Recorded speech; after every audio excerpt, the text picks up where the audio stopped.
Buonasera e ben ritrovati con una nuova edizione del TG Flash di New Sicilia. In apertura incidente mortale tra Ragusa e Modica, fatale lo scontro tra una Golf e un autocarro. La vittima è il camionista 36enne Peppe Giordanella, le sue condizioni sono apparse da subito disperate ed è deceduto in ospedale. Lascia nel dolore la moglie e una figlia. Ancora un caso di violenza domestica nel Catanese ed esattamente a Trecastagni. Vittima dei soprusi tra insulti e cazzotti per gelosia tossica, una quarantenne che in preda al panico in uno degli ultimi episodi è scesa in strada in pigiama e scalza per chiedere aiuto. Per l'uomo invece scattano gli arresti domiciliari.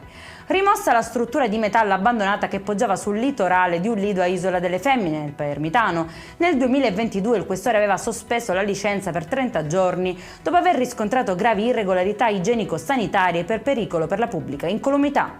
Sono oltre 2000 le persone che rischiano di diventare senza tetto a Palermo. Ben 507 famiglie infatti sono state prese in carico dall'Agenzia per l'inclusione sociale e abitativa gestita dall'assessorato alle attività sociali e sociosanitarie. L'importo degli aiuti è stato di oltre 1.800.000 euro.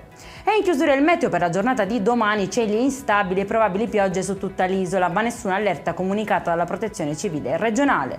Per questa edizione è tutto, prossimo appuntamento lunedì alle 13:30.